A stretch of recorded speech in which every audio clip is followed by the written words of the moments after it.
ಆದರೆ ಇನಾಗ್ರೇಷನ್ ಅಂದರೆ MLA ಬಂದು ಇನಾಗ್ರೇಷನ್ನು ZP TP ಮಾಡುವ ಇನಾಗ್ರೇಷನ್ ಯಾರೂ ಬಂದಿಲ್ಲ. ಇದೇ ಮೊಟ್ಟ ಮೊದಲು. ಇದನ್ನು ಗೋಲ್ಡನ್ ವರ್ಡ್ಸಲ್ಲಿ ಬರೀಬೋದು ನಮ್ಮೂರವರು. ನಮ್ಮ ಚರಿತ್ರೆಯಲ್ಲಿ ನಮ್ಗೆ ಗೊತ್ತಂಗೆ ಆ MLA ಬಂದಿಲ್ಲ ಅಂತ. ಇವತ್ತು ಒಳ್ಳೇದು ಮಾಡಿದ್ದಾರೆ. ಇನ್ನೂ ಮುಂದೆ ಅನೇಕ ಕೆಲಸಗಳಿದೆ. ಒಂದು 2-3 ಡಿಮ್ಯಾಂಡ್ ಇದೆ, ಕೇಳ್ತೀವಿ. ಮೇಡಮ್ ಅವ್ರು ಮಾಡ್ತಾರೆ ಅಂತ ನಂಬಿಕೆ ಇದೆ. ಆದ್ದರಿಂದ ನಮ್ಮ ಊರ ಪರವಾಗಿ ಅವ್ರಿಗೆ ಸ್ವಾಗತವನ್ನು ಕೊಡ್ತೇವೆ.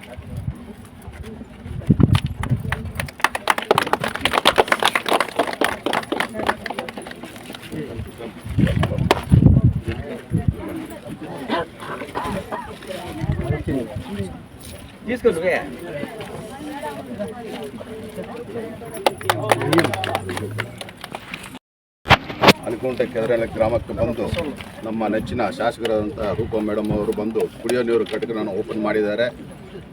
ಈ ಅಲಿಕುಂಟೆ ಕೆದರೆಲೆ ಚರಿತ್ರೆಯಲ್ಲಿ ನನಗೆ ತಿಳಿದಂಗೆ ಚರಿತ್ರೆಯಲ್ಲಿ ಇದೇ ಮೊಟ್ಟ ಮೊದಲಿಗೆ ಒಂದು ಚುನಾಯಿತಿ ಅವ್ರು ಬಂದು MLA ಅವ್ರು ಬಂದು ಉತ್ಮಕ್ಕೆ ಮಾಡಿರೋದು.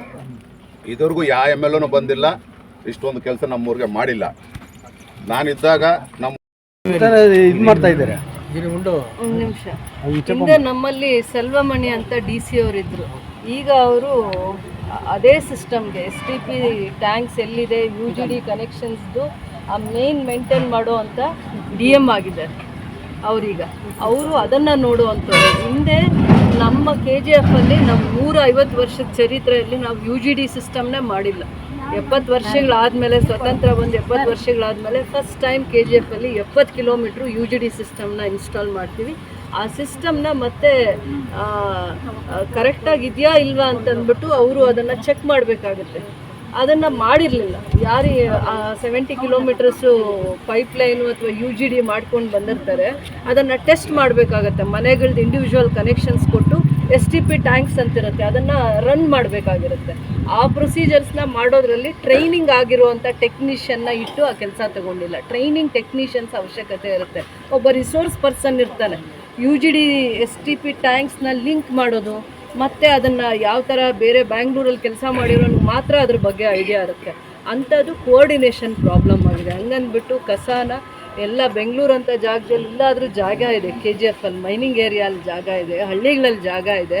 ಕಸ ಆ ಊರದು 10 ಹಳ್ಳಿದು ಅಲ್ಲಿನ ತ್ಯಾಜ್ಯನ ಅದೇ ಹಳ್ಳಿಗಳಲ್ಲೇ ಅವ್ರಿಗೆ ಬೇಕಾಗಿರುವಂಥ ಜಾಗದಲ್ಲಿ 10 ಹಳ್ಳಿದು ಕಸ ಅಂದರೆ ವೇಸ್ಟ್ನ ಸಪ್ರೇಟ್ ಮಾಡುವಂಥದ್ದು, ವೆಟ್ ವೇಸ್ಟು ಡ್ರೈ ವೇಸ್ಟ್ ಮಾಡಿ ಅಲ್ಲಿಂದೇ ಕಸನ ಗೊಬ್ಬರ ಮಾಡುವಂಥ ಸಿಸ್ಟಮ್ನ ಮಾಡಿದ್ದಾರೆ.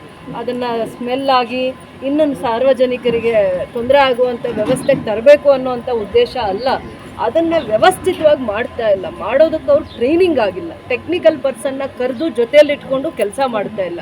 ಪಂಚಾಯಿತಿಯಲ್ಲಿ ಸಮಸ್ಯೆ ಅಲ್ಲ ಅಥವಾ ನಗರಸಭೆದು ಅಲ್ಲ, ಅದಕ್ಕೆ ಸರಿಯಾಗಿರುವಂಥ ಒಬ್ಬ ಅಧಿಕಾರಿ ಇರ್ತಾನೆ, ರಿಸೋರ್ಸ್ ಪರ್ಸನ್, ಅವನದು ಕೆಲಸ ಮಾಡಿಸ್ಕೊಂಡಿಲ್ಲ ಅಂತ ನಾನು ಹೇಳ್ತೀನಿ. ಅವರಿಂದ ಕೆಲಸ ತಗೋಬೇಕಾಗಿತ್ತು. ಅದಕ್ಕೂ ಹತ್ತಿರ 2-3 ಕೋಟಿವರೆಗೂ ಖರ್ಚಾಗಿದೆ. ಆ ಜಾಗ ಅಲ್ಲಿ ಆ ಸಿಸ್ಟಮ್ನ ತರೋದಕ್ಕೋಸ್ಕರ ಕನೆಕ್ಟಿವಿಟಿ ಮಾಡೋವಾಗ, ಇಂಡಿವಿಜುವಲ್ ಹೌಸಸ್ದು ಕನೆಕ್ಷನ್ಸ್ ಮಾಡೋವಾಗ ಏನು ಸಮಸ್ಯೆ ಆಗಿದೆ ಅಂತ ತಿಳ್ಕೊಂಡು ಅದ್ರ ಬಗ್ಗೆ ಬಗೆಹರಿಸ್ಬೇಕು. ಅದರ ಸೂಕ್ತವಾಗಿರುವಂಥ ಅಧಿಕಾರಿಗಳಿಗೆ ಹೇಳಬೇಕಲ್ಲ. ಇದೊಂದು ಮಾತಾ ಮೇಡಮ್, ಈಗ ರೂರಲ್ ಮತ್ತು ಅರ್ಬನ್ನಲ್ಲಿ RO ಪ್ಲಾಂಟು ಎಷ್ಟು ಇನ್ಸ್ಟಾಲ್ ಮಾಡಿದ್ದೀರಾ, ಎಷ್ಟು ಸರ್ವಿಸ್ ಇದೆ, ಡಿಮ್ಯಾಂಡ್ ಎಷ್ಟಿದೆ? ನಗರ ಭಾಗದಲ್ಲಿ ನಾನು ಇರೋದ್ರಲ್ಲಿ 100 RO ಪ್ಲಾಂಟ್ಸ್ನ ಹಾಕಬೇಕು. ಒಂದು ವಾರ್ಡ್ಗೆ 3ರಿಂದ 4 ಹಾಕಿದ್ರು, 100 ಹಾಕಿದ್ರು ಸಾಕಾಗಲ್ಲ. ಇವತ್ತುವರೆಗೂ ಕಡಿಮೆನೇ ಹಾಕಿದ್ದೀವಿ. ಒಂದು 10 ವಾರ್ಡ್ ನಾನು ಮಾತ್ರ ಗುರುತಿಸಿದ್ದೀನಿ. 35 ವಾರ್ಡಲ್ಲೂ ಪ್ರಾಮಾಣಿಕವಾಗಿ ಮಾಡಬೇಕಾಗುತ್ತೆ. 35 ವಾರ್ಡ್ಸಲ್ಲಿ ಕುಡಿಯೋ ನೀರನ್ನ ಕೊಡಲೇಬೇಕಾಗತ್ತೆ. ಅದು ನಮ್ಮ ಫಸ್ಟ್ನೇ ಆದ್ಯತೆ ಆಗಿರಬೇಕು. ಅದಾದಮೇಲೆ ಗ್ರಾಮೀಣ ಭಾಗದಲ್ಲಿ ಹಿಂದೆ ಯಾರ್ಯಾರು RO ಪ್ಲಾಂಟ್ಸು ಸರ್ಕಾರದ ಅನುದಾನದಲ್ಲಾಗಿದೆ ಅದನ್ನು 70% ರೆಡಿ ಮಾಡಿಸುವಂಥ ಪ್ರಯತ್ನ ಮಾಡ್ತಾಯಿದ್ದೀವಿ. ಅಂದರೆ ಪಂಚಾಯಿತಿಗಳಲ್ಲಿ ಆಗೋದು ಪಂಚಾಯಿತಿ, ಅದು ತಪ್ಪಿರುವಂಥದ್ದು EO ಆಫೀಸಲ್ಲಿ ಕೂತ್ಕೊಂಡು ಅದು ಯಾವುದೋ ಒಂದು ಅನುದಾನದಲ್ಲಿ 70-80% ಕರೆಕ್ಟ್ ಮಾಡ್ತೀವಿ. ಸ್ವಲ್ಪ ಮಟ್ಟಿಗೆ ಅದನ್ನು ಉಪಯೋಗ ಮಾಡಬೇಕು ಅಂತ. ಅದಾದಮೇಲೆ ತದನಂತರ ದಿನಗಳಲ್ಲಿ ಪ್ರತಿ ಹಳ್ಳಿಯಲ್ಲಿ ಕುಡಿಯೋ ನೀರಿಗೆ ಆದ್ಯತೆ ಕೊಡ್ತೀವಿ. ಸೇಫ್ಟಿ ಮೆಷರ್ಸ್ಗೆ ಲೈಟ್ಸ್ ಎಲ್ಲಿ ಕೇಳ್ತಾರೆ, ಊರಿನ ಮಧ್ಯಭಾಗ ಅವ್ರಿಗೆ ಎಲ್ಲಿ ಕೇಳಿದ್ರೆ ಅಲ್ಲಿ ಊರವ್ರು ಕೇಳೋವಂಥ ಜಾಗದಲ್ಲಿ ಐಮಾಸ್ ಲೈಟ್ ಹಾಕ್ತೀವಿ.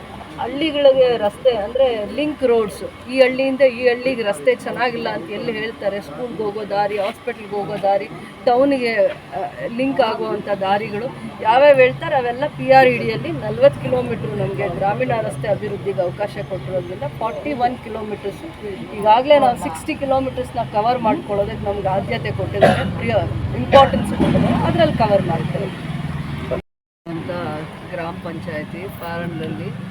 ಅದಕ್ಕೆ ರಸ್ತೆಗಳ ಅವಶ್ಯಕತೆ ಏನೇನು ಕೊಟ್ಟಿದ್ದಾರೋ ಅದಕ್ಕೆ ಮೀರಿ ನಾವು ರಸ್ತೆಗಳನ್ನು ಅಭಿವೃದ್ಧಿ ಮಾಡಿದ್ದೀವಿ. ಅದಾದಮೇಲೆ ಎಷ್ಟು ಊರಲ್ಲಿ ಕುಡಿಯೋ ನೀರಿನ ಘಟಕ ಕೇಳಿದಾರಲ್ಲ, 50 ಮನೆ ಇರಲಿ, 20 ಮನೆ ಇರಲಿ, 100 ಮನೆ ಇರಲಿ, ಆ ಪಂಚಾಯತಿಗೆ ಆದ್ಯತೆ ಮೇಲೆ ಫಿಲ್ಟರ್ಸ್ ಹಾಕ್ಕೊಟ್ಟಿದ್ದೀವಿ. ಕುಡಿಯೋ ನೀರಿನ ಘಟಕಗಳೆಲ್ಲ ಕಡೆಯೂ 12,50,000 ಅಷ್ಟು ಇದ್ರದ್ದೇ ಹಾಕಿದ್ದೀವಿ. ಯಾವುದು ಚಿಕ್ಕದು ಪರವಾಗಿಲ್ಲ, ಇಲ್ಲಿ ಕಡಿಮೆ ಜನ ಇದ್ದಾರೆ ಅಂತ ಅದನ್ನು ಯಾಮಾರಿ ಕೂಡ ನಾವು ಕ್ವಾಲಿಟಿಯಲ್ಲಿ ಇದರಲ್ಲಿ ಕಾಂಪ್ರಮೈಸ್ ಆಗಲಿಲ್ಲ.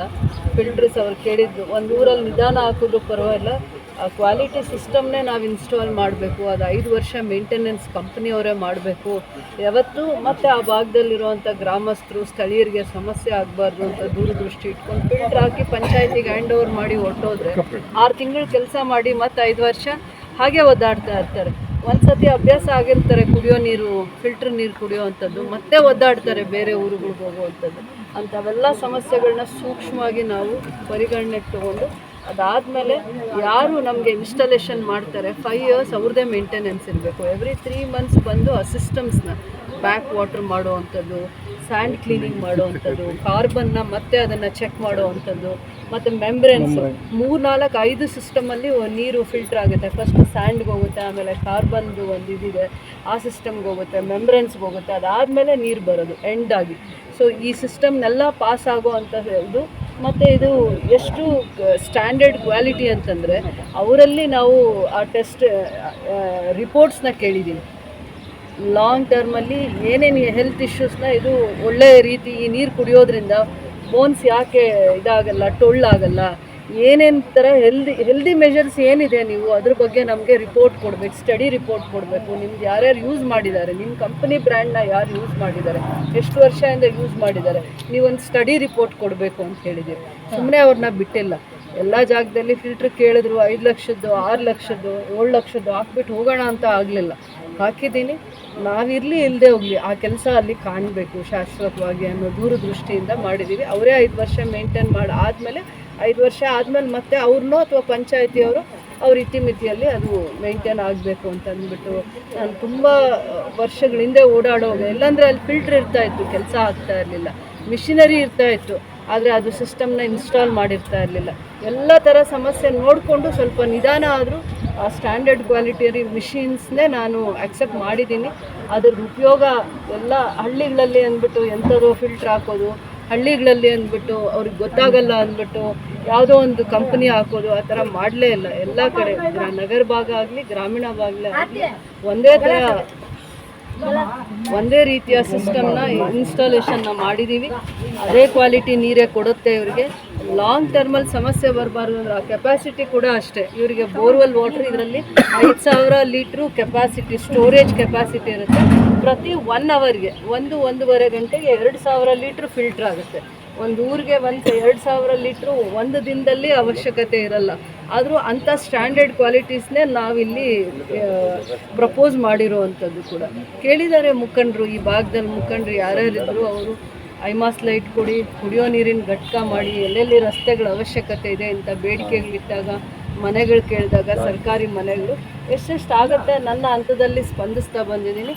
ಅವರು ಕೂಡ ಮುತುವರ್ಜಿಯಿಂದ ಹಳ್ಳಿಗಳಲ್ಲಿ ಕುತ್ಕೊಂಡಾಗ ಅಲ್ಲಿನ ಸಮಸ್ಯೆ ಏನು, ಆ ಊರಿಗೆ ಏನು ಅವಶ್ಯಕತೆ ಇದೆ, ಏನಕ್ಕೆ ಆದ್ಯತೆ ಕೊಡಬೇಕು ಅಂತ ಯಾರು ಬೆಳಗ್ಗೆ ಇದ್ದರೆ ಅವ್ರ ಮಧ್ಯೆ ಇರ್ತಾರೆ, ಅವರಿಗೆ ಮಾತ್ರ ಸೂಕ್ಷ್ಮವಾಗಿರುವಂಥ ಸಮಸ್ಯೆಗಳು ಅರ್ಥ ಆಗುತ್ತೆ. ಅದ್ರ ಮುಖಾಂತರ ಈ ಕೆಲಸಗಳನ್ನು ಅರಿಸೋವಂಥದ್ರಲ್ಲಿ ಇವರು ಪಾರನಹಳ್ಳಿ ಪಂಚಾಯತಿಯವರು ಒಂದು ಸ್ವಲ್ಪ ಎಲ್ಲರಿಗಿಂತ ಜಾಸ್ತಿ ಮುತುವರ್ಜಿಯಿಂದ ಕೆಲಸ ತಗೊಳ್ಳೋ ಅಂಥವರೇ ಇದ್ದಾರೆ. ಕೆಲಸ ತಗೊಳ್ಳೋ ಅಂಥವ್ರು ಬಿಡದೆ ಡಿಮ್ಯಾಂಡ್ ಇಲ್ಲ. ಐಮಾಸ್ ಲೈಟ್ ಇದೆ, ಎಲ್ಲ ಫುಲ್ಫಿಲ್ ಆಗಿದೆಯಾ? 100% ಆಗಿದೆ. ಪಾರನಹಳ್ಳಿ ಪಂಚಾಯತಿಗೆ ಏನೆಲ್ಲ ಯಾವ